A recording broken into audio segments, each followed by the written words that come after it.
Today is 20th Jamadi Usani of 1446. Today is the birthday of Hazrat Fatima Zahra Salam Allah alayha, the anniversary. So, kind of interesting occasion, 25th of December, traditionally also the birth of Jesus. We have the kind of some occasion for the two ladies, two foremost ladies in the history of humankind are nearly together. So besides of that, although we'll talk about Hazrat Maryam, I'm going to read for blessing a few hadiths.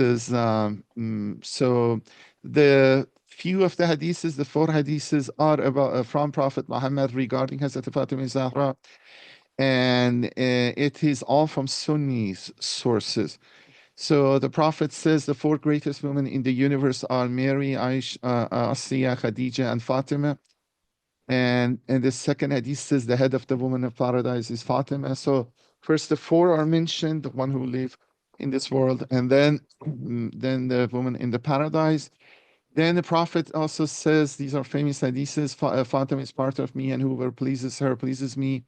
And the other part of it, Fatima is part of me, whoever makes her angry makes me angry.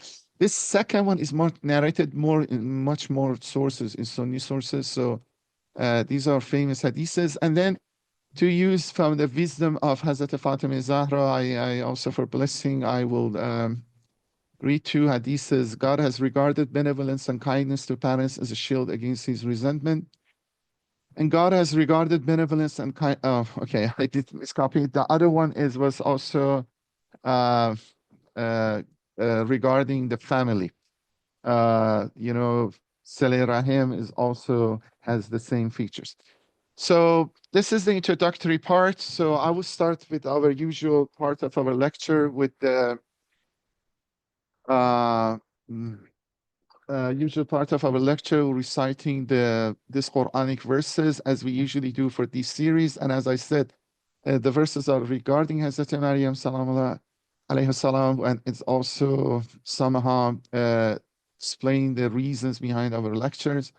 Maryam and as we saw, Asiya, the wife of Pharaoh, is considered Quran role model for all Muslims. So maybe for saving time, only I read the English translation. God cites an example for the faithful, the wife of Pharaoh, when she said, "My Lord, build me a home near you in paradise, and deliver me from Pharaoh and his conduct, and deliver me from the wrongdoing lot." And Mary, daughter of Imran, who guarded the chastity of her womb, so we breathed into it of our spirit. She confirmed the words of her Lord and his books, and she was one of the obedient.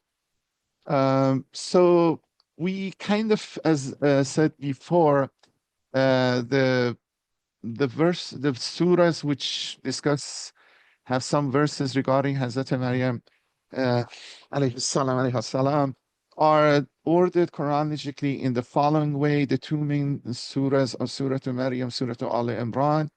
As we said all previous lectures, the chronological order is unanimously agreed. Western scholarship, Sunni scholarship, and Shia scholarship, modern scholarship. And we have discussed the verses, kind of we more or less, except a couple of verses that we have discussed this first 4. But we are continuing to discuss around the topic of last lecture, which was the birth of Hazrat Isa. So when Hazrat Maryam giving birth to Hazrat Isa, because there are issues over there. Those are, the verses maybe 21 to 33, kind of 32 is the verses we discuss. But I'm going around another topic, maybe this time is not directly Quranic, but it's important to some questions we will have. And then kind of I want to put again the lectures in perspective. What is our goal is, what we want to do, and where we are going. As I said, these are the list of verses which we have been discussing. And then these are the verses we discussed last lecture. And we haven't still discussed these 2 verses. We will do it later on, but still around these verses, we have maybe one more lecture besides this one too, because there are some important issues to discuss. So this slide may be the most important one today, and then I will take a while. because I want to summarize and say what our goal is in these lectures are. One of the first thing we want to do is elucidating what exactly the family of Imran is, and also the concept of family of Jesus, okay? Because as I will discuss and I will show, and I've said it before, in Bible assumes Jesus had brothers or mentions 4 brothers and 2 sisters from him. So that's the family of Jesus. But let's go back to family of Imran. We discussed that some of the commentators taught Imran, mixed Imran with Amram, the biblical name of father of Moses, and they were thinking family of Imran is the family of Moses, Aaron, Maryam. But this is not Qur'anic. We discussed it extensively. So Imran in Qur'an is the father of Mary and the husband of her mother. That's certain. And it seems is not Amram, because Amram is not mentioned in Qur'an at all. And then the question is that this family Imran, then how many people will contain? Because in the way we know will be Imran and his wife, which Quran mentioned, and then their daughter Mary, and then Hazrat Masih. So Imran will, if we go to this way, only have 4 members. Okay, we'll have only 4 members. And is it Allah Imran consists of these 4 members? I have a little bit longer discussions. That's one way to look at it. But usually alls are bigger. All we have seen Quran talking Al Ibrahim, Al even Lut, Al Adam, Al Nuh, Al Prophet Muhammad also. All usually means a bigger, is bigger than usually a bigger chunk of families if you look at it. So what will be the situation? We will discuss if we accept the biblical one that Jesus had some brothers, that would be changing the story. And then we know we discussed that one of his brothers, James, Yaqub, become his first successor for 30 years. And then the second brother become the second successor of Jesus for about 40 years. And then maybe 40 or something like that. So these guys were the leader of the church. And in some aspect, you see the third one representing the true Christianity. Because the whole question is that if now the Christianity we have now believe in divinity of Jesus and some other beliefs, which we don't assume they're true, and in Quranic, what happened at this Islamic perspective? What happened to true Christianity? What was their fate? And then the simple answer, they were represented by the church in Jerusalem, by the family of Jesus, not by the Paul. So that's one part of the story. But it's a little bit parallel line, but I hope we find time to discuss that, the issue of James and that other brother, Simon. So that the 4 brothers that we see the names, maybe I'm not sure I said the name of the second brother correctly, but there are 4 brothers, James, Joseph, Simon, Judah. Regarding Joseph, we don't know much. James and Simon are the first 2 leaders of the church after Jesus. Especially Simon have a crucial role in establishing the church, and then we can discuss that later on, but we have discussed partially. So this issue of family of Imran related to this, because if they are really, these are the biological children of Hazrat Maryam, then we can consider them part of Al Imran. And that will be important because we know they have lineage, and their lineage also was kept the same we keep this lineage of Sayyids, Sadat, descendants of Hazrat Fatima, the male descendants, or also female descendants. We keep the lineage. It was taken by the early Christians, Jewish Christians, those Christians who still follow the Mosaic law, halakha. So that would be very important thing. And then there is another question, maybe we find time in one of the latter lectures, maybe closer to Nime Shaban or something around that time. I don't know. I was thinking, but some time to discuss, because we have a famous hadith or famous belief in Shia tradition, number 5, that the mother of the 12th Imam was a Byzantine princess, and then she saw a dream, and then as because of that dream, she went to the frontiers. She made that herself be captured by the Muslim or Arab army, and then she was taken to Baghdad or to some cities in Iraq as a captive or kind of female slave, and then it was bought by the 10th Imam. She married the 11th Imam, and she's the mother of the 12th Imam. That's an interesting story in itself, but there the belief has been or at least the understanding was that she is the descendant of Peter, Simon, or Simon the Cephas, or Peter the Rock, the companion of Jesus. I think this is many problems. I think that the mistake, and because the family of Jesus is much not known and is put down by Pauline Christianity, the same tension we see in Islam after Prophet Muhammad, a tension between Imam and Khalifa or the Khalifs, when kind of put restrictions of the family of Prophet, you see the same tension or rivalry between the first century between the family of Jesus, which the leader of church in Jerusalem, Palestine, and Paul and his followers, which mostly were in the Gentile, Roman, and outside Palestine area. So then the claim I have, and we have discussed it in some Farsi lectures before, actually, Mother Imam Mahdi is descendant of Simon, the brother of Jesus, which his name or nickname is Cleopas, and has been mistaken by Simon the Cephas.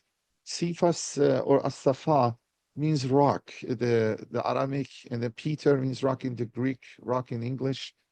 And then people, because they didn't know anybody else, most people do not know, even Christians, even Jews, even educated ones, they don't know family of Jesus. They're really put down because even in some of the Gospels, Mary herself was put down, not much represented. I'm not sure how much time to discuss it today, but has been Ghoddoussi, we have time till 6, so okay. take Okay, your maybe time. yeah, maybe we go to 6th lecture and then I give these questions. If I can answer. If not, inshallah. Yeah, we'll see how it goes because I'm not sure exactly. But the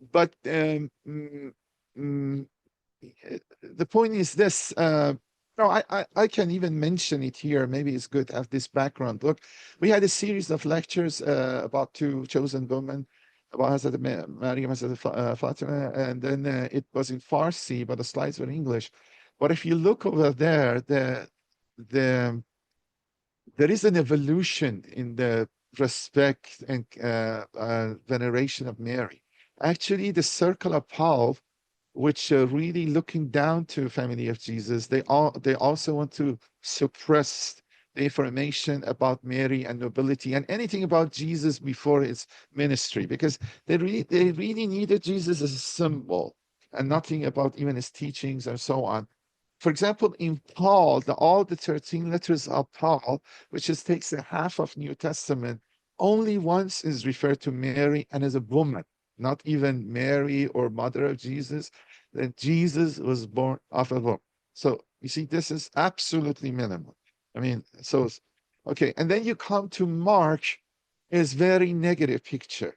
Jesus kind of rejects, push away his mother and his family, kind of says, they don't understand me. Like in Islamic one, Umayyads come, or some people come, oh, the family of Prophet Bani Hashim don't understand really the mission of Prophet. We are the true loyal followers of Prophet. Now we see here now people go to Umayyad mosques and then they think Muawiyah was a great Muslim caliph.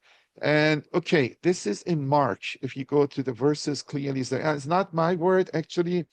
I was going to do that, but last lecture, remember we looked at the book, worked on the Greek version of the Proto-Gospel of James, and in that it had an appendix. The guy is devout Christian or 30, 40 years studying that. He really talks about the evolution of image of Mary among the Christianity, the first 2-3 centuries. I'm kind of giving brief summary of that, but we had lectures before. Then you come to the Gospel of Matthew, and look, the picture, okay, Gospel of John has the others different, has something about Mary, but is there Mary is kind of, they call it advocate, ask Jesus in a gathering in Ghana, in the wedding, Ghana, change water to some kind of drink, you know, I don't know, wine or something. And then even the way Jesus talking to him is a little bit not very polite, but accept was her request and the miracle happens. So not much when even the time of his dying on the cross, which they assume Mary is very weak. And always the character of Mary is mixed with the other Marys, Mary Magdalene, Mary, there are 3, 4 Marys, and then maybe sister of Jesus, also Mary. Always is ambiguous whose Mary it is. So Mary doesn't have any role. And then you come to Luke and Matthew, because we are going to see Luke and Matthew. Okay, Matthew and Luke are written later. I showed you before. And Matthew and Luke become more respecting, but Matthew still gave prominence to Joseph the Carpenter. Everything is really through the husband or supposed husband of Mary. So it is Mary there, but it is through the eye of the husband. And then Luke is the one which is give more respect to Mary. And then we say Quran has the more intertextuality because it talks about also the Zachariah story, which are relative Mary, Elizabeth, the birth of John. These are all relative Mary, and shows the family is important by itself. Things doesn't start just by Jesus, you know, that's the point. And then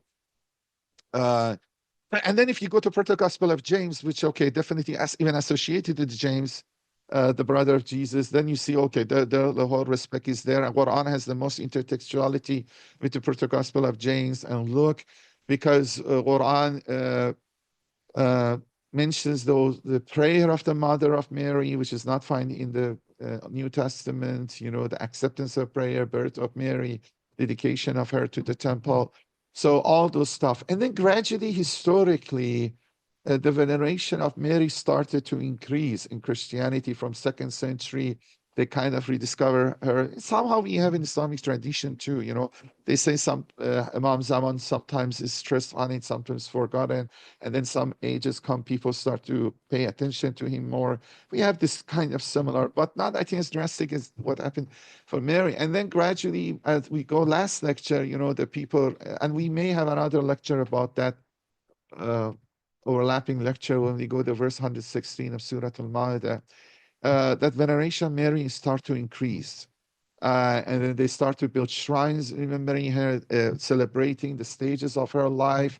They make ziyarah for her, prayers, all those stuff. And they start to associate metaphysical things to her. She was become sinless. Her death is like somehow like Jesus ascending to heaven. And then it goes to a level, they call her Theotokos, mother of God or bearer of God. This is official title, empire. And that's, I think, the level of veneration goes to such a level that Quran start to criticize them. You know, that look, Mary is very respected, but you are pushing that here to the divine. So if you go to the image from woman to semi-divine, we have an evolution, and still is with Christianity. Look, every Catholic house usually have the statue of Mary, and she deservedly respected, and you know, Quran also mentioned it, and the Bible mentioned it, but it wasn't early like that. It wasn't early like that, and so you know, the question which somehow put all these in the right position is number 4, Joseph the Carpenter. You know, I mean, what I have to say, for example, in Luke, the role of Mary is more prominent than Joseph the Carpenter than comparing to Matthew. And in the Quran, you don't hear at all Joseph the Carpenter. There is nothing about Joseph Carpenter, apparently. But, you know, my whole idea was, okay, it is not explicitly mentioned, but it's not rejected. Is not completely contradictory with his existence. The Quranic story, look, I give you examples. We have other examples like this. The Quran maybe eliminate a character. We said the husband of mother of Moses is not mentioned at all in the Quran, the one they call him Amram. But in the Bible, Old Testament, he has a prominent role. The Imran himself only is mentioned, but if we go to the Proto-Gospel of James, he has much more prominent role. Quran doesn't spend any time on it, just mention twice his name, but the role goes to the mother of Mary. And then also the third one, as I said, Joseph the Carpenter. My idea is that this decision is deliberate by Quran. But look, to understand it in more contemporary sense, we can write the story of Iran-Iraq war, the 8 years of defense, mentioning Rafsanjani, Hashemi Rafsanjani later, and Hashemi Rafsanjani, or not mentioning him. I mean, you know, people are considering him the leader of the war, the real commander of the war. Actually, he was in the front. He was the commanding center, what is the word is. And he was involved in decision, at least after the time, explicitly, the last 5-6 years, which Imam Khomeini made him commander of war. And he was to the last day. And then there are some people which against him, they don't want to mention him at all when talking about the war. And then if they write the history of the war, they don't mention him. So it's possible to write it like that. And it's possible to write it like that without being wrong, you know? And I'm thinking, well, I really deliberately did that. That's my idea. You know, I'm saying Joseph Carpenter existence, this is we arguing, we have argued, and I'm saying there is no solid evidence. If you don't think it exists, if you don't know it exists, when you read Quran, you don't think it exists.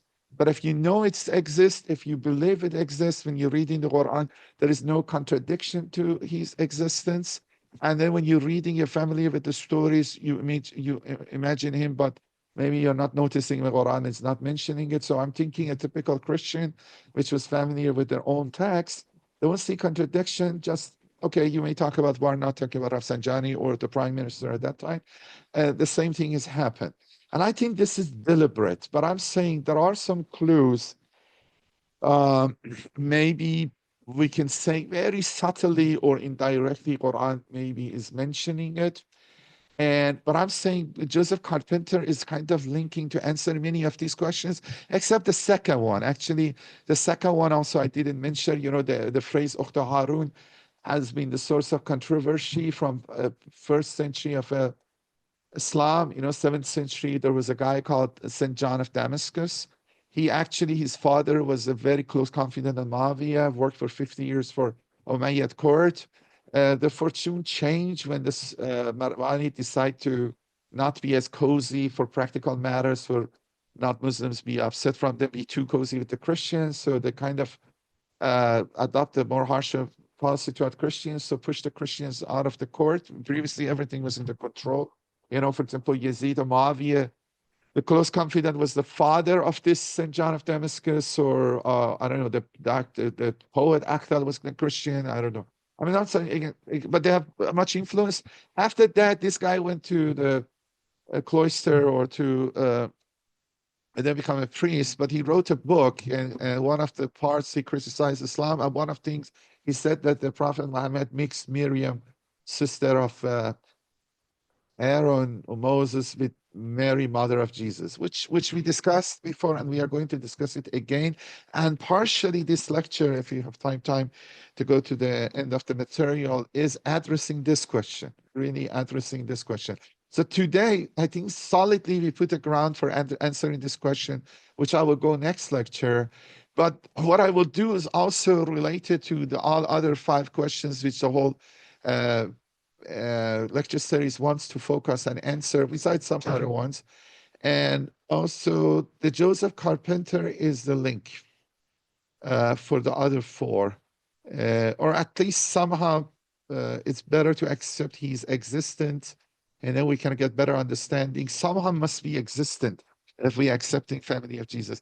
Look, this is the most contradictory, besides the crucifixion, which is very fundamental, between difference between Quran and Christianity. This is the most fundamental, biggest difference between, sharpest or largest difference between the 2 texts. This Joseph Carpenter, was it there or not there?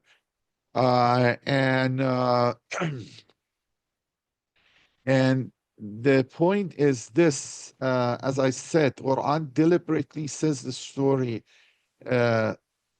such a way that you can read it either way. But I said, if we get some intertextuality, accept how the Christian would understood, we may know he could be here. And then his presence is important to answer or to be clue to. I mean, having him is better than not having him, because there are some advantages we can understand. At least we need to understand what those who have been called the family of Jesus. And then look, crucifixion is one moment, one day. And then the word of Qur'an is a little bit vague. ما صلبوه وما قتلوه لكن شبه لهم. You know, they didn't kill him, they didn't crucify him, but they kind of thought, they think like that. And he's one event, but this is a continued historical thing. These guys are historical. People refer to them. They existed. Historical books besides Bible mentioned them. Christian history book mentioned it. Jewish or somehow secular history book. At least, as I said, Jacob, brother of Jesus, apparently is more historical than Jesus himself. The Simon, his brother, is the same. There are two books associated with their group. I mean, these Gospels, you can look them as seerah. I mean, if you go too much denying that, we go somehow that level of revisionism regarding that early Christianity, the same way which they don't accept from Western Christian scholars regarding history of Islam. I think crucifixion, because it's complicated what happened. But here, you're talking a person, even I'm not talking Joseph Carpenter, I'm thinking more about at least the family of Jesus, but we have to see in one sense, their family.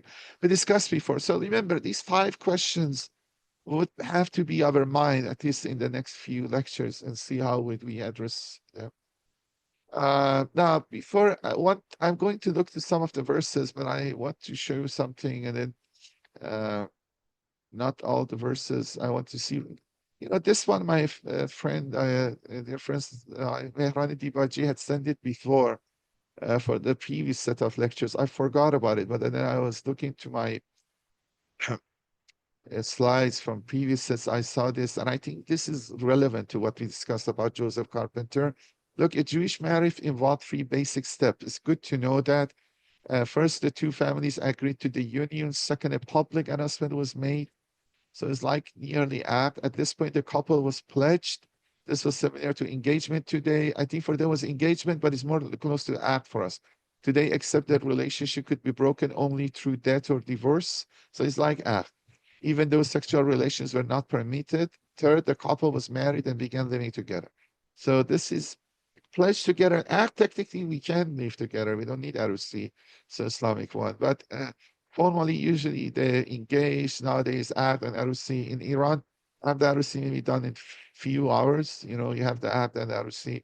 But we have in North America, we see people do the act to be mahram together. They can do leave or they study together, and then arusi maybe 1 or 2 years later.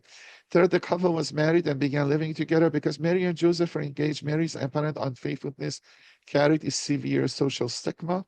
According to Jewish civil law, Joseph had the right to divorce her, and the Jewish authorities could have her stoned to death. Deuteronomy 22:23, chapter 22, 24. So have this in background.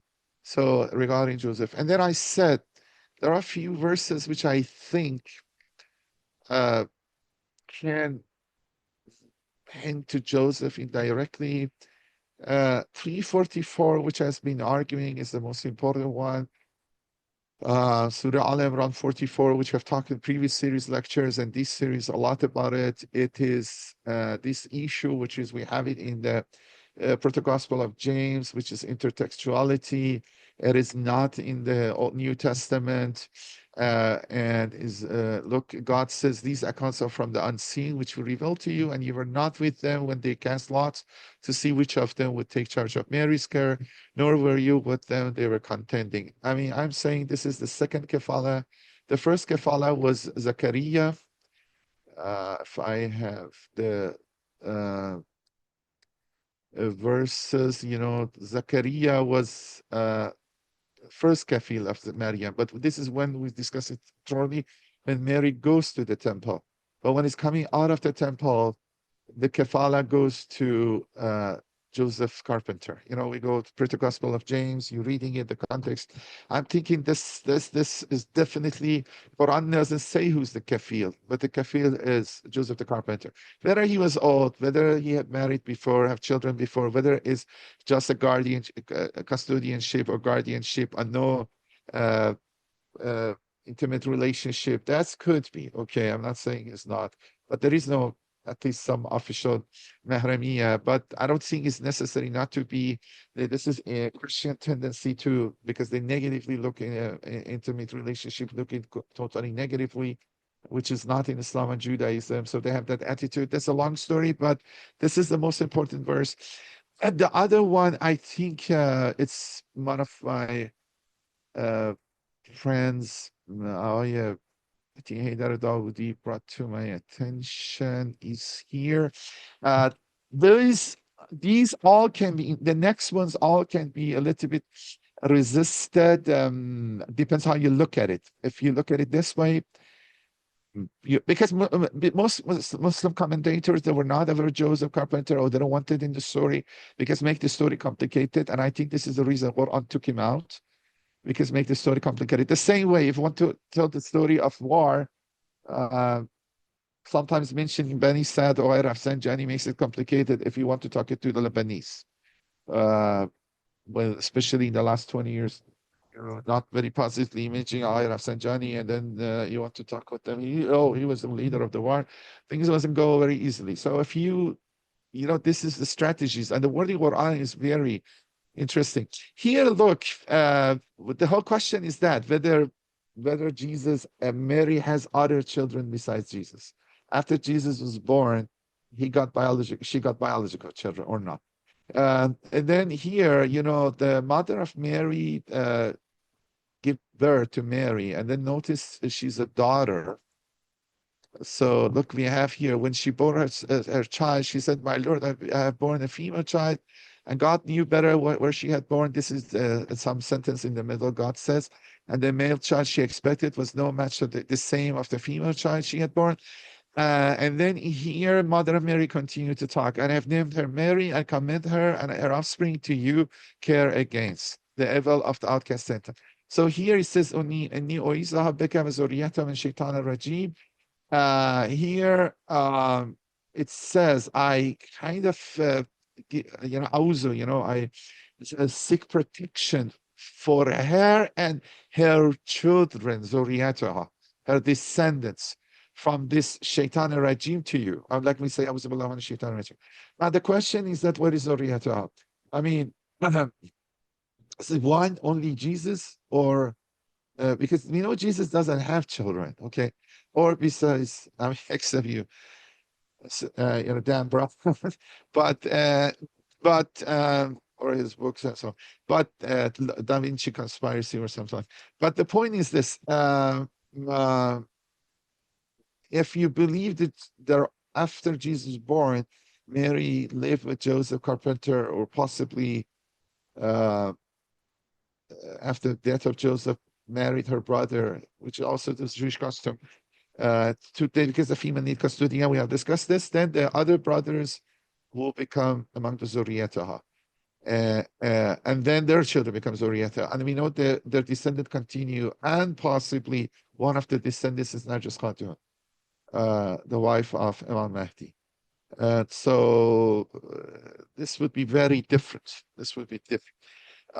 So other people have noticed it, but most Muslim scholars, because they don't think they know anything Joseph Carpenter, they know that the brothers, they only say, okay, this Zuriyata is only one person. And if you don't believe it, you can say, yeah, it's a prayer of a mother. It doesn't guarantee acceptance. And the mother, the same way, didn't know the child is not a girl, not a boy, is a girl. She doesn't know also whether the child would have descendants. But Allah kind of here is different. He says, no, Mother of Mary seems very certain, and the prayer is very certain.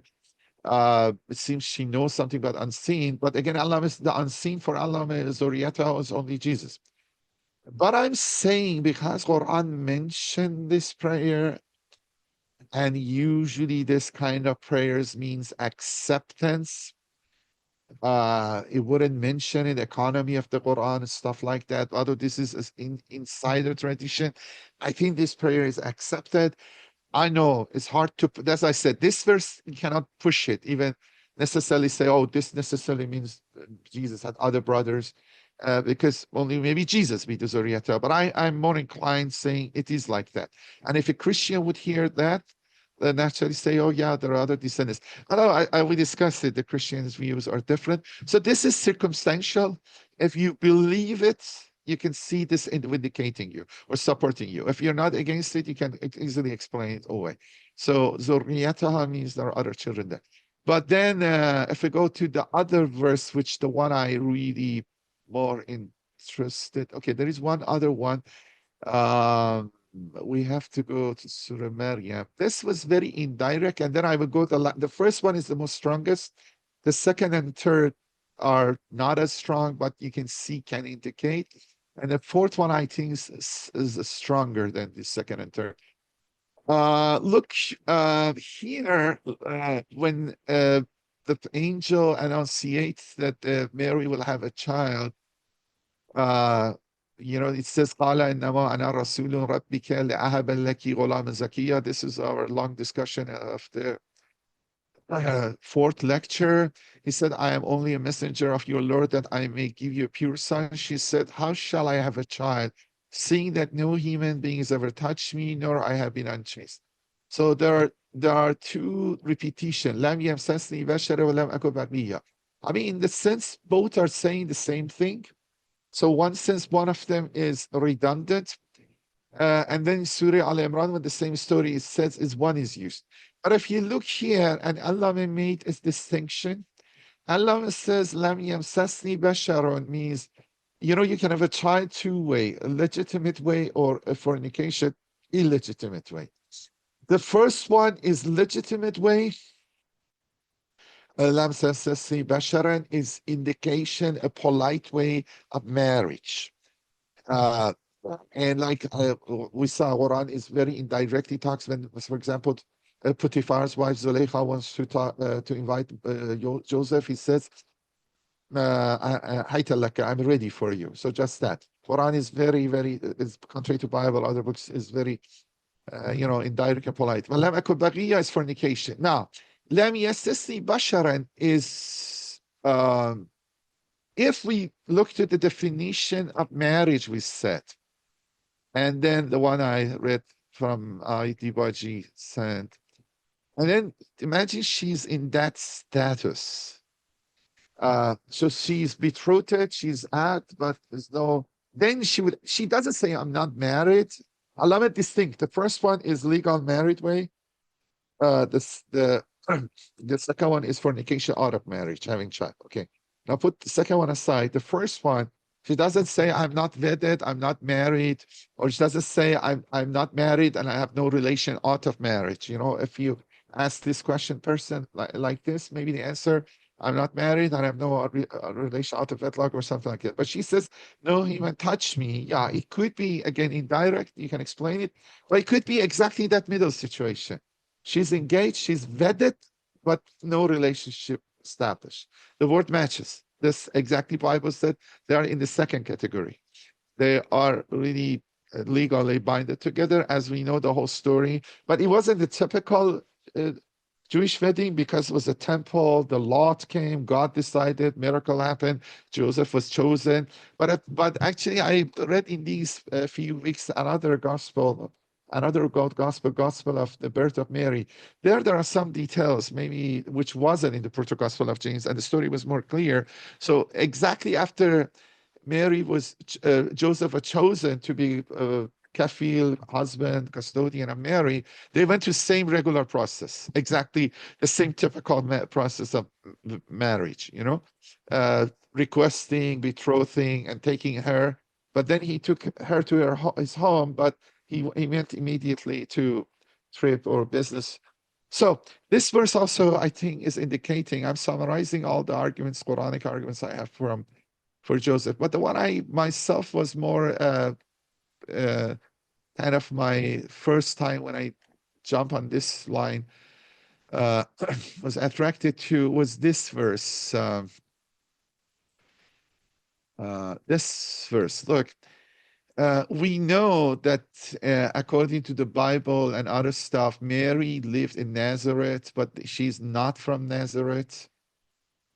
She was in the temple, and then other family were around Jerusalem and so on. Other regarding Joachim, her father have some discussions, but generally they are placed in Nazareth, and Nazareth is in Galilee. We discussed it, northern part of Palestine, near Lake Tiberias, which is a very good place, high place with good water.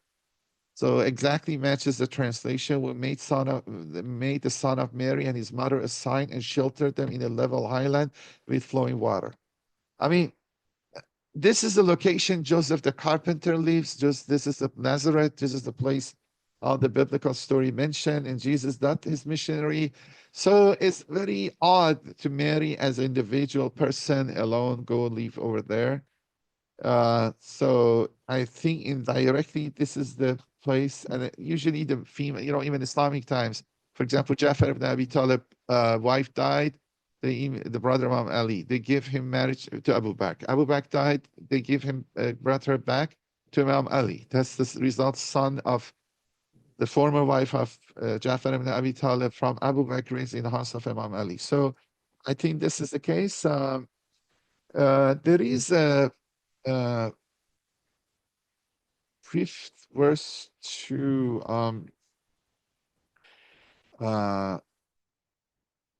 actually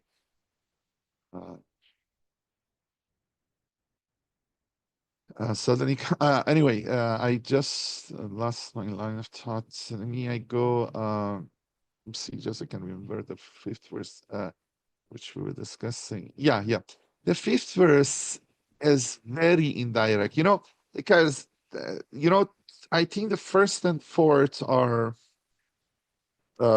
supportive. First, second kefala, fourth, where they located. Second was the prayer of the mother of Mary, Zuriata, and then the third one was which I discussed, that somehow matches the situation Mary was in. But the other one which people usually discuss against the Joseph is the scenery of the birth of Jesus, which we discussed it thoroughly last time, and we come back for this Ukhta Harun.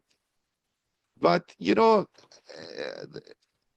the Quran is describing this. Apparently Mary is alone because he went out of go to a farther place.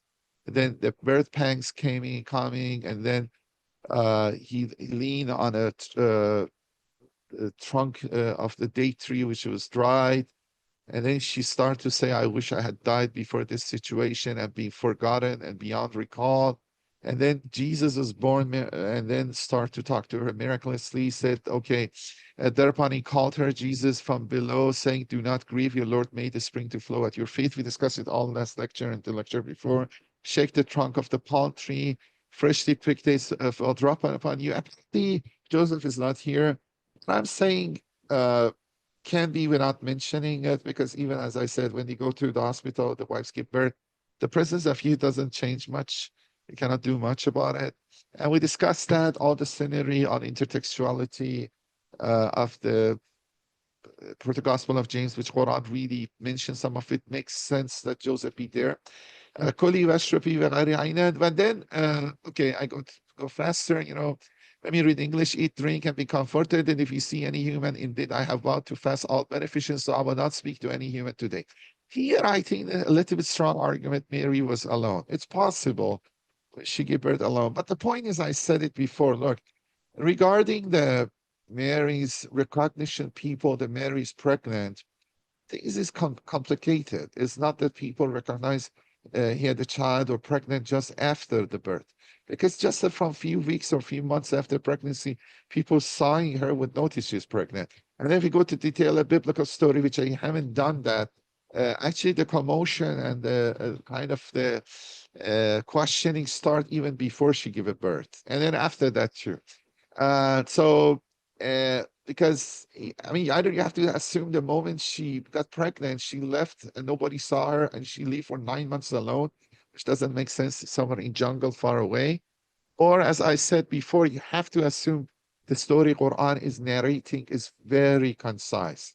I mean, I said it before, I give an example like that, maybe you want to say history of Iran, then you want to say Muhammad Khan Qajar, I mean, the Qajar get the power, and then they lost many land, and then there was a revolution, and then father and son get the power, they have a dictator, people uprise against him, a revolution happened, and then a war happened, and then when the Ghazi died in a crash, the doctor became president.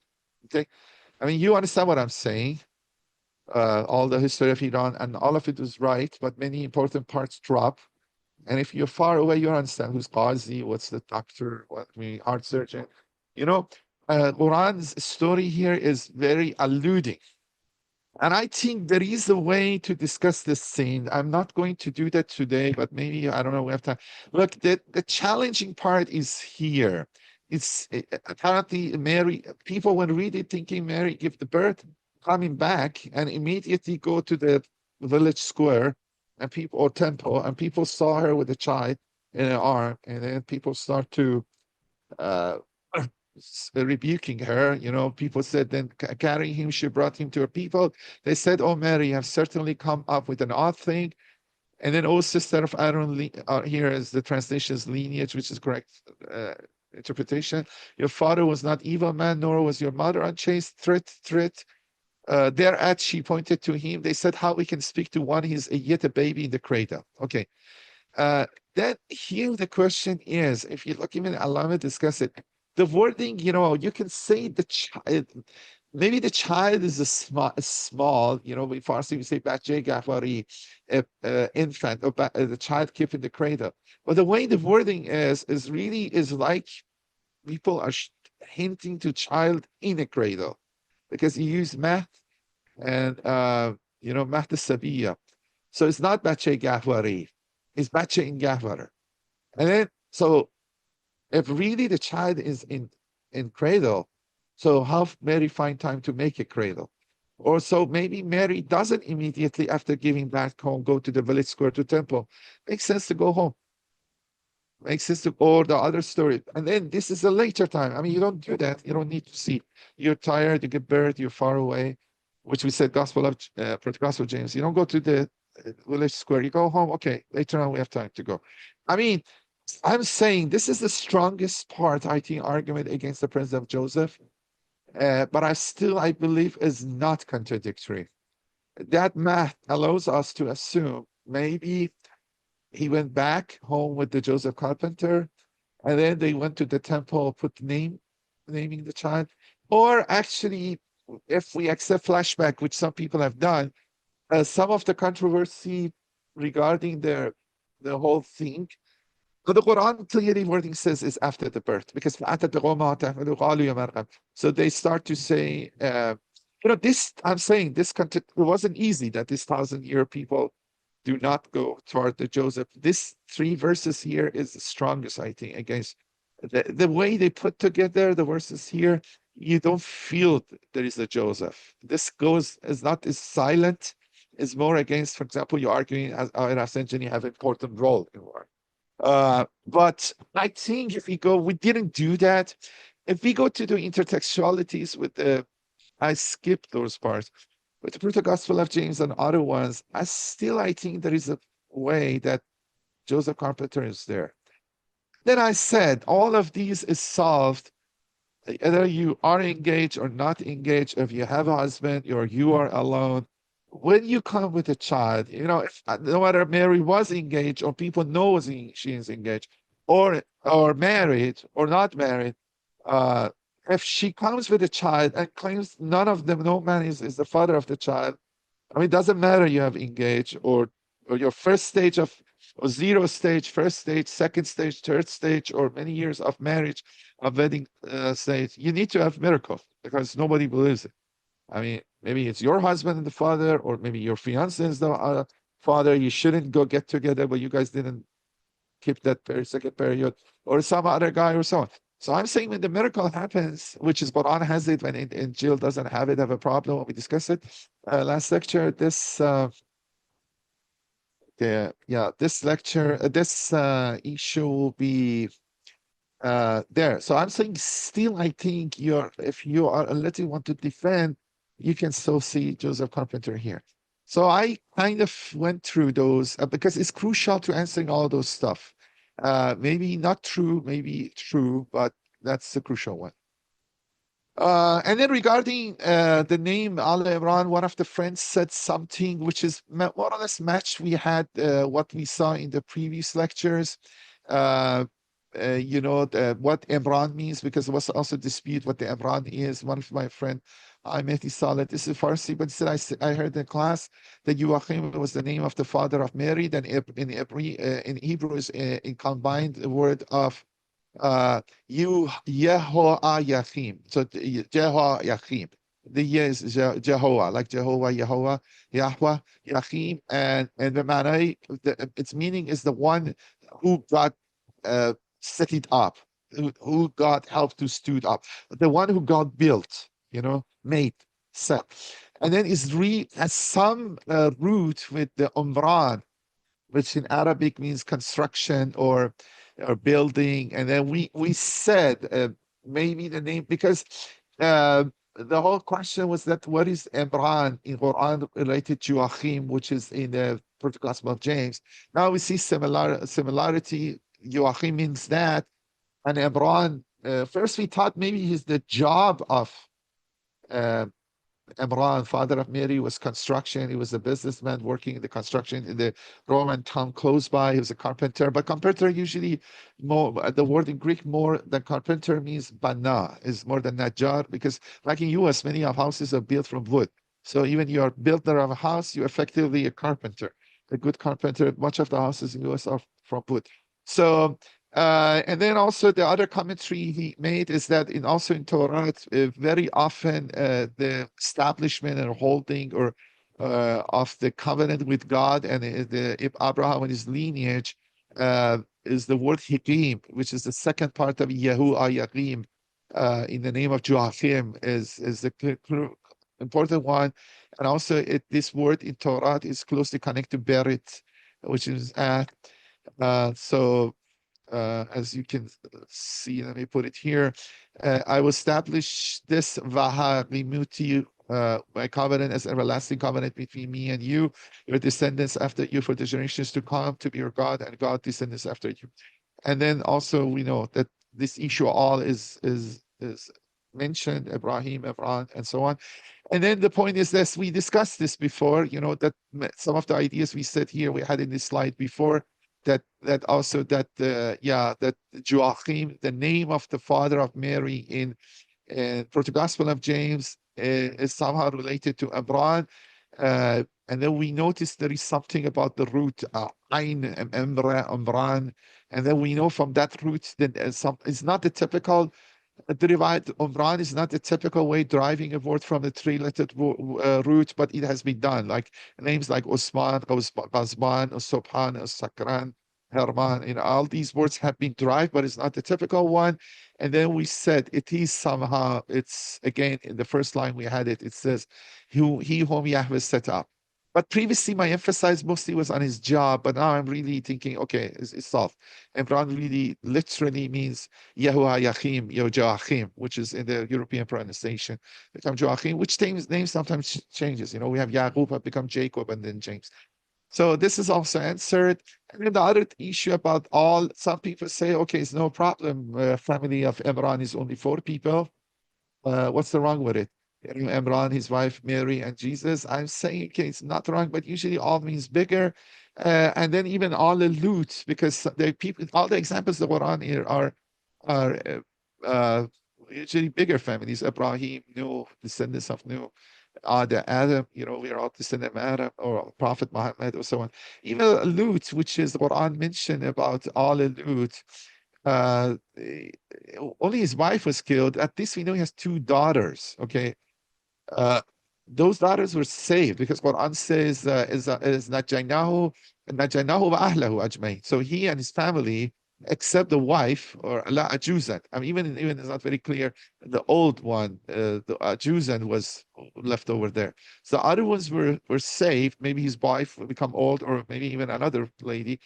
But people usually say his wife because the biblical one. And then, according to the Bible, these two daughters give birth to two people, big people, Moabite and Ammonite. The problem in the Bible is that the way this daughter get pregnant is assistive, is not a good thing. This is biblical stuff. They kind of make drunk the prophet Lut and got babies from him. But if we putting that aside, I think Quran accept there were two daughters. The two daughters survive, and then we have cases that the families are continued through the female. You know, Al Imran, Mary is the bottleneck. Everybody, Al Imran, descended from Mary. Al Muhammad is Hazrat Fatima. So it's the day. You know, these big families, and then these are the two Quran called the Rahmatul lil Alameen. Only Jesus and Hazrat Muhammad is called Rahmatul lil Alameen, not the other ones. So all the human beings were blessed through Mary and Fatima, and then the lineage of Ali Muhammad, Allahumma salli ala Muhammad wa ali Muhammad, is through Fatima, and Ali Imran is through Mary. But I'm still inclined to say this lineage has continued. And I really want to push to say the mother of Imam Mahdi is daughter of lineage of Mary. It is the lineage of his other son called Simon. Not Simon the Rock, Simon the Peter, but Simon, but this is another lecture. I hope I can find time to push that because I've talked about James before. Already I'm behind from the main lecture, main point of the lecture, but I try to go fast. Okay, so what I want to discuss, and I'm not going to the details, but I try to finish definitely by 6. But I give you the gist of it, that you get the arguments, and then maybe, I don't know, we need the slides, or I can put. Okay, look, as I said, also adding this, the New Testament in 2 places explicitly mentions the family of Jesus. One is Mark 6:3, and one is Matthew 13:55. Mark 6:3 says, isn't this the carpenter? Isn't this Mary's son and the brother of James, Joseph, Judas, Simon? They are referring to Jesus. And then it seems they know the other 4 more than at least this is the way it's written. Aren't his sisters here with us? And they look often at him. You know, this is actually the people of his village. They say, oh, we know these guys. How suddenly Jesus become prophet or something like that? You know, always it is a hadith or something that the people of the city of the prophet usually don't accept him. Prophet Muhammad the same, because they saw him from childhood. The kind of jealousies there. Oh, this guy, I know that his father, he was orphan. You know what? Now he's become prophet. And then the other one, Matthew also repeat this. Is this the carpenter's son? Isn't this his mother's name, Mary? And aren't his brothers James, Joseph, Simon, Judas? Aren't all his sister with us? When then did this man get all these things? And they took offense with him. So you see, other the 2 sources have definitely Matthew got it from Mark, it seems. But okay, this is there. And then now I want to go fast about the genealogy of Mary.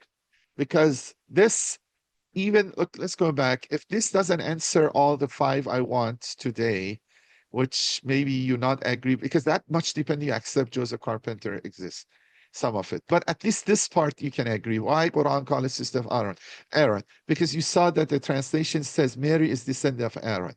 Okay, this for now is not a big deal, but historically for Christians, this is a big deal. And then I have to explain this a little bit. And then we kind of showed this is true. And then next lecture also, I will discuss more the controversy of these Western scholarship. Christians say the Quran has mixed Mary, mother of Jesus, with Mary, Miriam, sister of Moses, which is a cheap shot. But what I say now to the end of the lecture will be relevant to that discussion. So I prefer to say, and I kind of give the gist of it, I think is enough. I mean, it's good instead of going to some of the details. Going back here, look again, we said we have the Bible consists of 2 parts, Old Testament, Jewish book, New Testament, and then the one we are looking mostly today, Matthew and Luke. And then, as I said, we have a book of James and book of Jude. These are associated to two brothers of Jesus. I mean, and then James, I think, is really closest book in the whole New Testament, the Qur'an. For example, it mentions you have to say inshallah to do other things. That's another lecture when we can go through it. But again, the timing also, I've gone through it, but Jesus passed away or raised to heaven at 3033. Then we have the Gospels of Mark and Matthew, which we discussed, written in 70 AD, so 40 years after Jesus ascension. And because we work mostly on them today, I don't go through that. But before going through that, we need to know something about the lineage of the Jews, or this issue of the Aspat, the 12 tribes, Israeli tribes. Look, Jacob had 4 wives. 2 of them were sister. I'm not sure true or not, Leah and Rachel.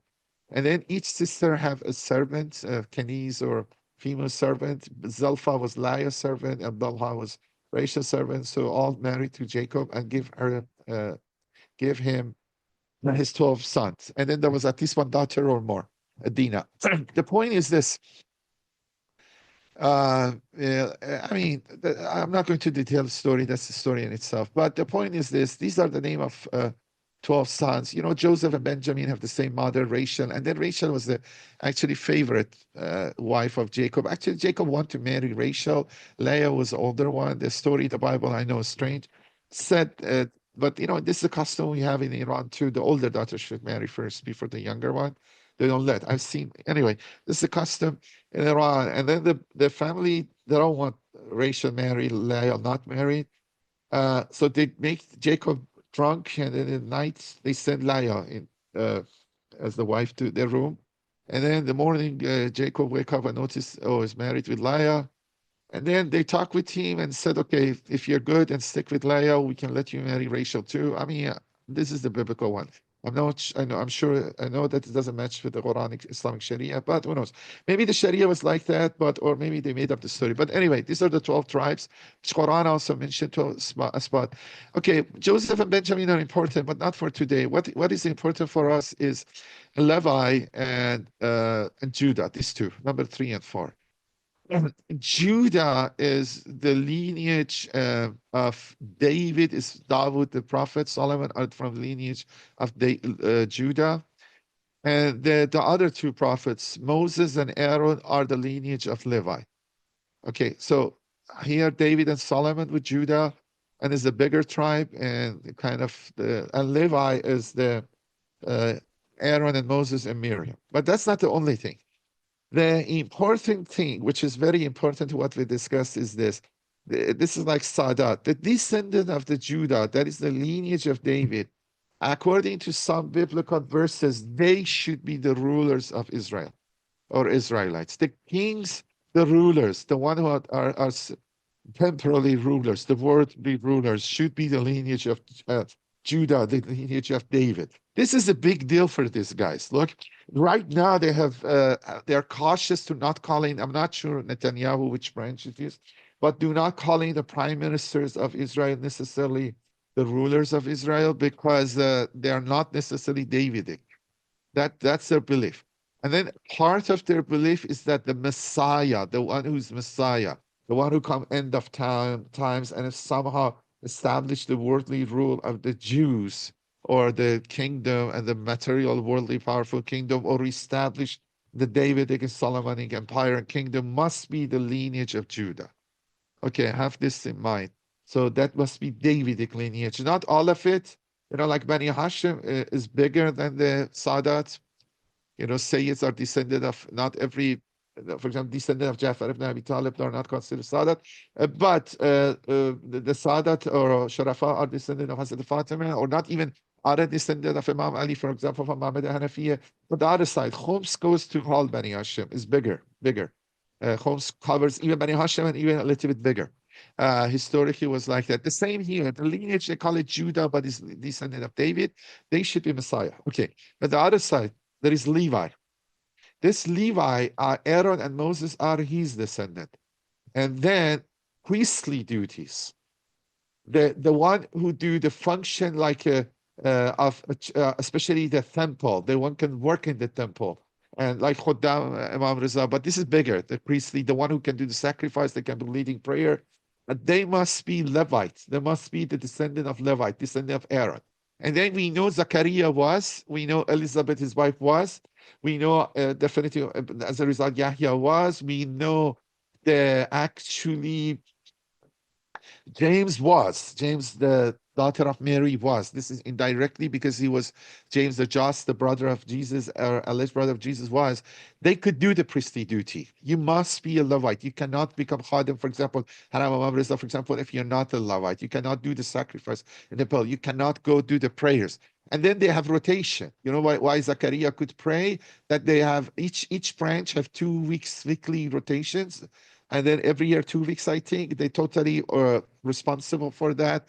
I mean, I don't know, chief priests are different, but to do the priestly duty. And that because the grandson of Aaron, we will see that he stood to his faith strongly when these guys start to worship the calf, the golden calf, you know. So remember, Levites are the descendant, are responsible for priestly duty. Judah are responsive kingly lineage or rulership. Messiah, they claim to be from Judah's lineage. Okay, this we'll have to a little bit clarify. Yeah, I'm showing you the descendant of Moses too. So you see Moses are descendant of Levi. This is Judah, Levite, and other patriarchs. Moses are three. This is Amram, his father. And then so four generation, 3 generation after Levi. So you know these Egyptians were 3-4 generation each. You Jews were 3-4 generation Egypt with they coming with Joseph, and then they moved. And this is Aaron and Miriam. And then if you want to know this, really is more complicated. This Levi tribe is much more branching. The point which is important, I will show you in the next slide is this. Let me show you the next slide. Look, this slide is top down from bottom up, you know, the Jacob, Levi. This is important for Israel. For example, Israelites, Moses had son, but it seems the lineages was stopped. Yeah, that's we say nobody nowadays are descendant of Moses. He has 2 sons, Gershom, Eliezer, because we know he married the Sapphira, daughter of Shoaib, for 10 years service, but we don't know his lineage. The lineage which is important is Aaron, and then you see it's continued to these days. Here the lineage go to the Ezra, Uzair in the Quran, which after Jewish captivity in Babylon, when Cyrus, Koresh let them go back, Ezra maybe rewrote the Bible. And then, you know, this Phineas, this grandson of Aaron is more important. So when we say the Aaronic lineage is the Phineas, and because Phineas was very stood fast to his faith, and was very zealot, not only didn't worship the calf, but is very strongly against them, criticized. It was very strongly opposed them, which even, you know, the story, you know, when the Quran has it, when Moses came back, he's angry from Aaron and say, why you don't stop these guys? And then he said, you know, Aaron said, don't be angry with me. Don't be upset with me. I thought, you know, I don't know, this is a difficult thing what Aaron says, but then it seems his grandson was much more tougher, and then Phineas. Anyway, how we can accept that is other story. There are other branches. It seems one other branch of Levite still is there, a couple of other ones. I'm not sure whether it can do T, but I think it's this one, which is the golden branch. And then, so we assume Zechariah and Yahya and Elizabeth and James the Just are from this lineage. Okay, have this in mind. And now we come to lineage of Jesus, because I want to save time. Also, maybe I'm not sure we could get the questions, but hopefully we get. But I can answer them next time. But I try to go faster. The lineage of Jesus is given. I try to explain it much here, and then I show it to you on a little bit on the actual slides. Look, the lineage of Jesus is given in Bible, 2 Bibles, 2 angels, 2 Gospels, one Matthew and one Luke. But there are interesting differences. In the Matthew one, you start top down, coming down to reach Jesus, and then you started from Abraham. So the lineage is really from Abraham. Matthew lists Abraham, and then reaches to David, and then from the David start to go through to forward, and then we have this kind of lineages to take the Prophet Muhammad to Ismail, and then sometimes to Adam. But Prophet himself said, don't took me too much high. I mean, it really takes it to Modar. Even I'm not sure even to Modar. From Modar to Ismail and Ismail to Adam are really not reliable, and then using the Jewish scriptures, stuff like that. But okay, this Matthew writes it from Abraham to David, and then from David to Jesus. But look, through where? We go to this. Who's the last name? Joseph. Joseph. So the lineage of Jesus is given through Joseph. I mean, despite Joseph exist or not exist, which I argue exists, but he's a stepdad. He's not the biological dad of Jesus. And because Christian would like us to accept miracles birth, virgin birth. So Sorry to interrupt. There is no controversy on this lineage, right? I mean, is that everyone agrees on them? I mean, because this is in the Matthew. I mean, if you're Christian and you think the text is sacred to you, you have to accept it. And then I will show it to you because I want to show you this diagram. I will show you the sentence. If you believe Matthew is the book of God, revelation to God, this is the lineage. But that's the whole problem. Look, it goes to the Joseph, and the question is that what is the relationship of Joseph with Jesus? Because Joseph is stepdad. The relation of Jesus is like any other male in that society, because they don't effectively is a stepdad, but Mary can marry any other man, so the lineage shouldn't go.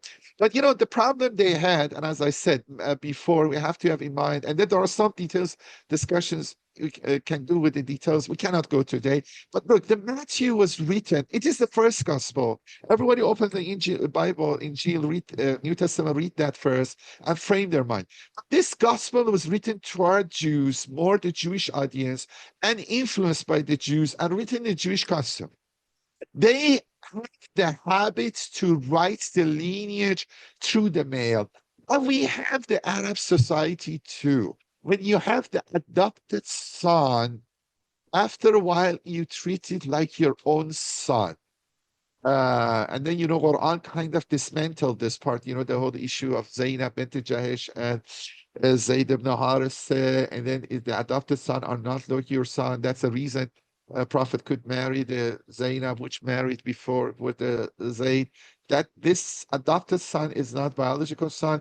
Then you see in that has come in us a little problematic. We don't have very strong adoption fiqh laws. It's very restrictive. Masala mahramiyat, other stuff, contrary to here, is very common. That's another issue. But the point is that because Matthews were Jewish, and then the lineage going to the male, and then maybe they didn't know also too. That's good possibility. But and then, as I said, Matthew, every level, Joseph is more prominent than Mary. Angel come to dream of. Look, as I said, you have to look what is the story narrates. What emphasize? I can talk about the war, mentioning Rafsanjani and say he was the commander, he's the greatest one, he was the leader, or writing some story about the war, the same war, not mentioning Rafsanjani. This one is very getting combination to Joseph, give the lineage to Joseph. And because remember, they want to make Jesus Messiah. The Christians want to make Jesus Messiah. And then their belief was that Messiah is the lineage of David. So they need a Davidic lineage. Joseph had it, but Joseph, they made it through that. Like we know, we have the controversy now, Imam Mahdi we know the Imam Mahdi's lineage, Imam Hussein. If you install that and make it lineage of Imam Hassan, is not acceptable. And then we have this, some other fake Mahdis coming, Ahmed Hassan al-Yamani, although that guy is claiming children myself. I mean, that's another story. But there's a distinction that the Mahdi is coming from descendant Imam Hussein. The same here. They wanted to Messiah be the lineage of David, and he did it to Joseph. But the problem is that Joseph is not, at least in the common sense mind, have not much relation to Jesus. And that's the point. As I said, they want to lineage from the male, but we said lineage is some of these alls could go through female. The bottleneck is female. Like for Hazrat Fatima is the lineage for Ali Muhammad, and for Ali Imran or the Hazrat Isa and Hazrat Maryam, is Mary. The Luke gives the lineage through Mary, but is not at all clear. This I saw it, I read it, I didn't understood. The only thing I saw, it's different. And then most Christian, you ask them, they think they're the same. They have not matched the numbers, they haven't matched the names, but the lineage effectively is given through Mary, but because they didn't want to give it through female, they think it's not right. But now we accept it because Sadat is all through Hazrat Fatima. Wasn't, we would go, and then there were some Shias and Muslims, they thought that lineage is for Imam Ali, and then Muhammad Hanafiya was important, but Muhammad Hanafiya, with at least Imami and Zaydiya, doesn't give him importance because it's not lineage from Imam Ali, it's lineage to Hazrat Fatima. And the writing is very hidden. I have more time, I would show you to that. But first, let's go to the main idea. If we have time, I'll go to that. And okay, you have Mary, and then this, if you read it carefully, then it is Mary, and then you look, the names are very different. And then those who know the branches can know. And then this Eli, or Hali. I mean, in this sometimes they don't pronounce the he, or he become some culture, and this is Hali. And then how this is Joachim was a little bit challenged, but it is. So if we accept, this is the lineage of Jesus in Luke. And remember, Luke was the gospel. Qur'an has the most intertextuality, besides Proto-Gospel of James, which is Apocrypha. In Luke, Mary was more prominent than Joseph, and his family was prominent. Luke, it says more toward the non-Jewish people, and then so and many aspects of it. The image of also Jesus in Luke is more closer to the image Qur'an has. Jesus is a strong prophet. Even when confronting the dead, is very calm, very strong. Remember, I was saying, although, okay, whether the whole issue of crucifixion is right or not. But the point is this, the image of Jesus in Luke also closes to Qur'an. I mean, this is, I don't say Bart Ehrman and other people, but this is a lineage of Mary. And so that belief, maybe they notice the criticism. Why you can give the lineage through Joseph? Joseph, no relationship. So if Jesus, a descendant, we have to, because it doesn't have father. So we have to be Mary, and then Mary have the Jesus of Davidic. But there is one interesting thing. Mary is descendant of go to David through Nathan, to David. But Joseph goes to the Solomon, Solomon the Suleiman, famous prophet. Now, this is another interesting story. This is the golden lineage of David, but in some, and then most of the kings of Israelites, remember in the Talut story, they came and asked, put us for us a king. And Talut was there, and he chose David for them. They were not happy about just Talut become the prophet. They were not happy, and then David become a king, and so on. So David is here at Solomon. So these are the kings of Israel, that big guys. Joseph go there, but if we accept this lineage has some problem. At some stage, one of the kings become mushrik and deviate from the Tawheed or monotheism or Judaism, and curses by a prophet, contemporary prophet. And he said, because of curse, your lineage will not ever rule Israel anymore.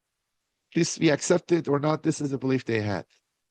This lineage is like become Abtar, or like Jafar al-Kazzab, the brother of the 10th Imam, which is brother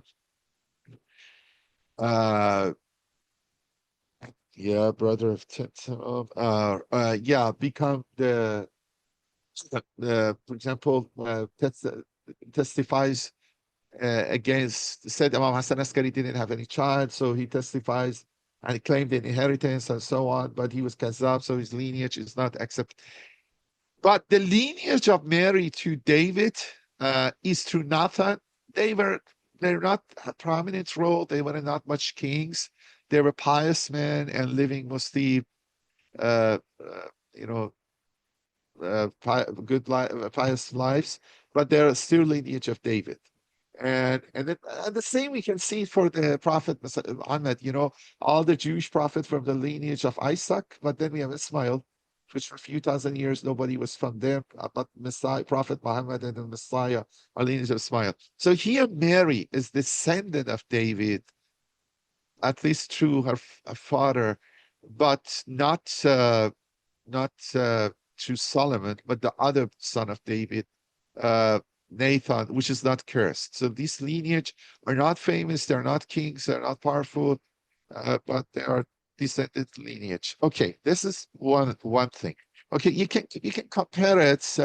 You know, these are, if you go opening Bible, these are all listed. You know, for example, David, the son of Abraham. Abraham was the father of Isaac. Isaac, the father of Jacob. So you go all the way to reaches to Jesus. You know, and then there are some features, detailed features could be interesting. I'm not going to go through that.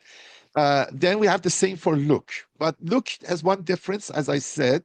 Let's look at it here. I say it here, and then let me say everything here, and then we go forward. So now, because we're 15 minutes, I want to get the main idea. Now, as I said, Matthew stops to Abraham. Luke, which gives this upper genealogy through Mary, actually starts reverse. You see, reverse. Matthew starts from Abraham, ending off in Jesus. Luke starts from Jesus through Mary, goes up, goes to David, go to the Abraham, go to Noah, to Adam. So Luke has this extra one. But one reason it does it doesn't want to stop to Abraham, father of the Jews. It wants to say we are all the children of Adam. You know, instead of we are Israelites or the son of Isaac, the commonality of all humans. Look, we have to know why the author does that, sometimes pushing that. Because the Luke one are mostly representing non-Jews, Gentiles become Christian. They don't think that, that's what Qur'an at the end does. Qur'an removes the chosenness. In this part, maybe close to the Paul, but even Jacob agreed. As far as you follow the halakha, any Jews or non-Jews, you don't need ethnically Jew, but you have to, Sharia was be Jew.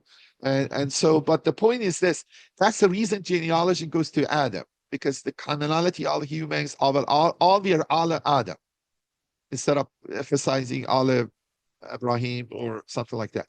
That's one part of the story, but there is one very, very important thing, because these are all descendant of David, so descendant of Judah. Look here, the name Judah. But these, as I said, the Messiah they believe should be from this line, and that's the authors of Gospel have insistence. Jesus and Mary and Joseph both are the lineage of David. But we saw the family of Mary, especially Elizabeth, Zachariah, and James, his son or associate brother of Jesus, do the priestly duty. So they must be somehow Levites too. And this is, I didn't do it, but if I can show it to you, maybe a later slide, it seems there was a lot of intermarriage in this branch. With these are the maybe Davidic one. They keep it very careful to be Davidic, and the lineage of Solomon. But these guys were the left out branch, or not the prominent branch of the sons of David. Then they have a lot of intermarriage with the sons of Levi. And the reason we know that, there are many names in their lineage which are sign that you're Levite. Remember, we were discussing Yahya birth, and then the whole issue in Quran says the name of Yahya, nobody was named Yahya before this. And then with the first level, we went to the Bible, we noticed this Yohanan or Yohanna was not named by anyone in the tribe of Zachariah. So we notice there are some names associated, you belong to Levite tribe or Judah. If you are Judah, you don't put that name. If you're Levite, you put this name or that name. The derivatives of Matthew, Mathan, you see there are a few here, and other names also maybe. So these are descendants of Levites. So means somehow at some stage after, this line was enough blood of Levi in it, which people considered it both Levite and Judah. Both consider lineage from David and Aaron. Both can be the priest kings and do the priestly duty. And that's exactly what they were doing. And then many Christians were not careful. James, if they call it brother of Jesus, it was doing the temple duty. Zachariah was doing duty. So Matthew, Mathat, these are all the signs. And now this is a clue to Ukhta Harun. I think is the most important clue to Ukhta Harun.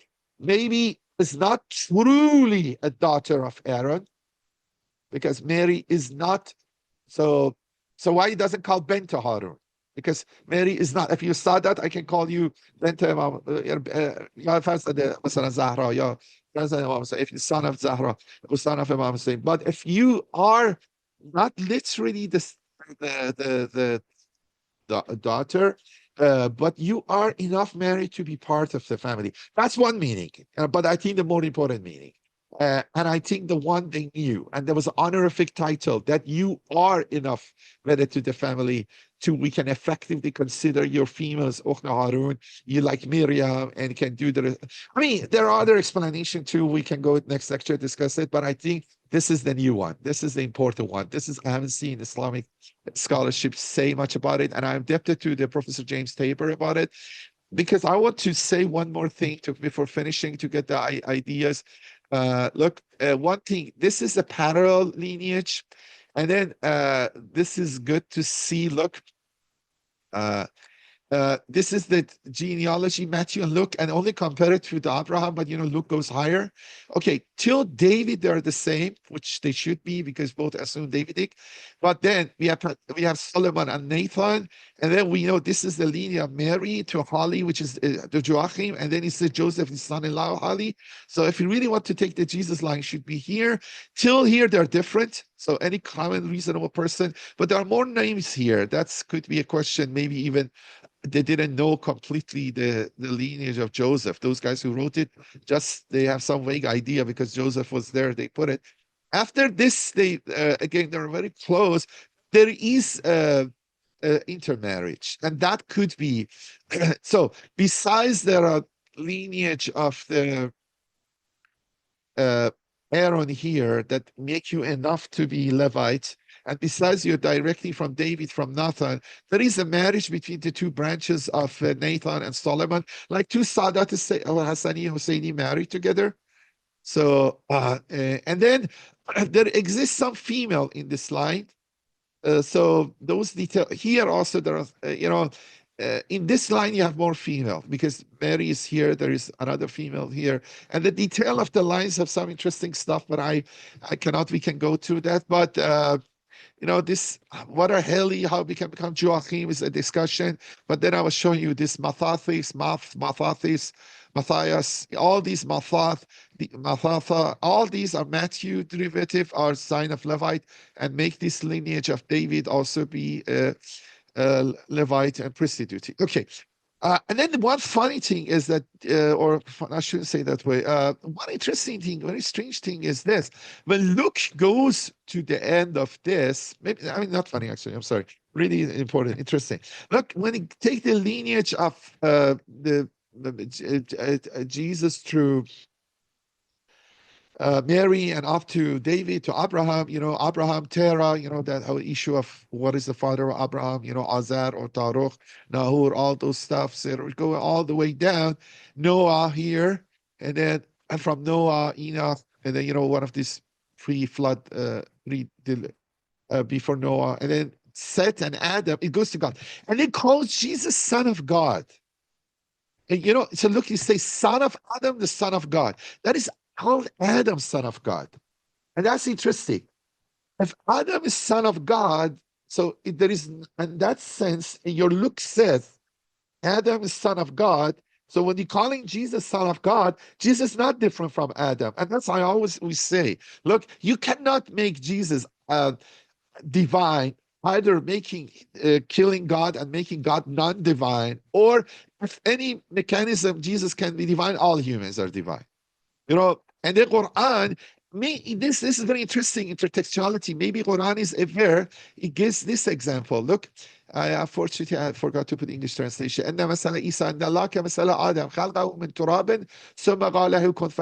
If you call Jesus son of God and you give some more importance to it, which the synoptic gospels, they don't. You read it, the meaning is not the one now Christians understood, divinity of Jesus or Trinity or the sonhood of God. Quran says, if مثل عیسی عند الله كمثل آدم خلقه من تراب ثم قال له كن فيكون. The situation of Adam was worse than Jesus. He didn't have neither father nor mother. He made him from mud and then tell him be, and it was the same for Jesus.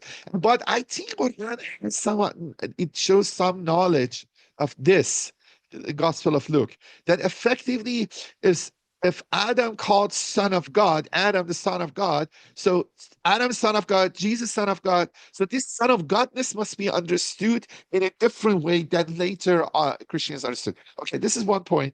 And then,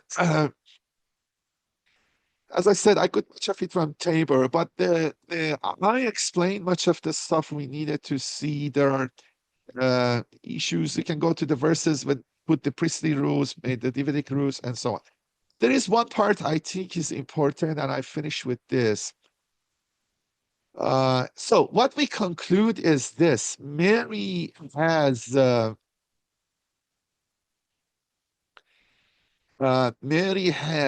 and then because of Jesus, had both lineage. Davidic lineage was very prestigious, and Levite prestigious, and Aaron very prestigious.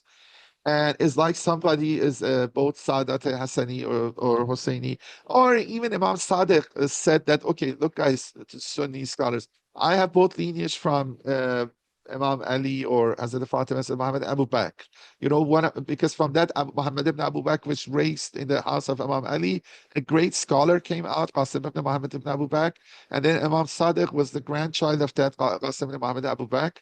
So that marriage between the two families happened there. So Imam Sadiq had both lineage from Abu Bakr, and the lineage from mother's side and father's side was both Sadat. So one of the things is this. Let me just read some sentences here. Look, this is important for that issue, which I later on come back to it, that whether it's Simon Cleophas or Simon Cephas. Tabor says it is unlikely that Luke simply concocted such detailed record. Let's put it aside. Jewish families were quite zealous about genealogical records, all the more so if one was descended from the line of David. Josephus, the Jewish historian of that period, traces his own priestly genealogy with obvious pride and mentions archival records that he consulted. So he indicates that the genealogy Luke wrote and shows a mixture of both lineage. Julius Africanus, a 3rd century Jewish Christian writer who lived in Palestine, reports that leading Jewish families kept private genealogical records since Herod, that is the time of Jesus, for 2-3 centuries, and his successors had sought to destroy those were public. Africanus especially notes the practice of keeping clandestine family genealogy as characteristics of Jesus' descendant, quoted in Eusebius' church. Look, that's what I was saying. Nobody takes praise from Shamun, the Cephas, the Peter, the rock, the companion, because he wasn't a lineage of Davidic, wasn't Levite, but the lineage of Mary already was prominent because it goes to both priestly and Davidic lineage, Aaronic lineage, priestly and royal lineage, and also now Jesus. So if you're descendant of Jesus, you have, or descendant of Mary, brother of Jesus, not descendant of Jesus, family of Jesus, you are really a noble family. You go to the Mary, you go to the Aaron, you go to the David. And then people are keeping the record. And I'm saying the last one, the mother of Imam Zaman, must be from the lineage of the brother of Jesus. Since the Levitic lineage of Jesus is so important to early Christians, it is likely Jews look at one of those records available to him. Luke's genealogy also reveals another important bit of information. Mary, like her husband Joseph. Okay, this one I will explain, so I'm not going to go through it because we have short time. I go to this all explain how he happens, what this, for example, there are listed no more than 6 instances of name Matthew Mathot, that this shows the lineage of Mary has the David Aaronic in it. Let's go to the last part. So Mary, dual Aaronic and priestly lineage. What appears likely is the Mary of most mixed lineage. Luke only named the male line from David to Mary, but a large number of priestly names indicates there was likely important Levite women carrying into this Davidic line along the way. It is a pattern that goes all the way to Aaron, brother of Moses, the very first Israelite priest. Aaron of the tribe of Levi married a princess of the tribe of Judah, and so on. But now, this last slides I think is important, is a kind of add one dimensions, last 2-3 slides, we'll finish with that. Christian and Jews subsequently have come to focus on the Messiah, the same way Messiah is what we focus on for Mahdi. A single figure at David's line who was to rule as king in the last days. The belief of Christians and Jews, Christian under influence of the Jews, Messiah is the Davidic lineage. But for Christians, Messiah is Jesus. And we have the word Masih, which somehow Qur'an vindicate that. But one interesting feature is that there was not only one Messiah, and yet in Dead Sea Scrolls, we encounter a devoutly religious community, usually identified with sins, which is not exactly right, who expected the coming of 3 figures. Look, after recently in 1945-46, they find that in Dead Sea some scrolls which were very ancient, go to the 1st century, 2nd century, or before Common Era to the time of Jesus. Those are very great discoveries. When the people study those papyri, they discovered find some interesting stuff. They find the text of the Bible, much of it, but also some other books. And in one of them shows the Jews of that time were expecting more than one Messiah. The belief is that one Messiah, Davidic lineage, Christians say is Jesus, Jews said it hasn't come, but they anticipated a prophet like Moses and 2 messiahs, Aaronic and Israel. Aaronic is descendant of Aaron, priestly, and Israel means from descendant of Levi and a descendant of David, that usual Messiah. But prophet like Moses is Hazrat Muhammad.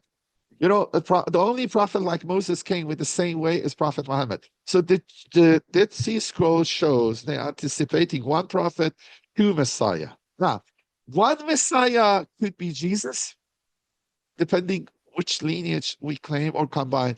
The other Messiah could be Hazrat Mahdi, and through his mother, if the mother is descendant of Mary, he also has the same like Jesus.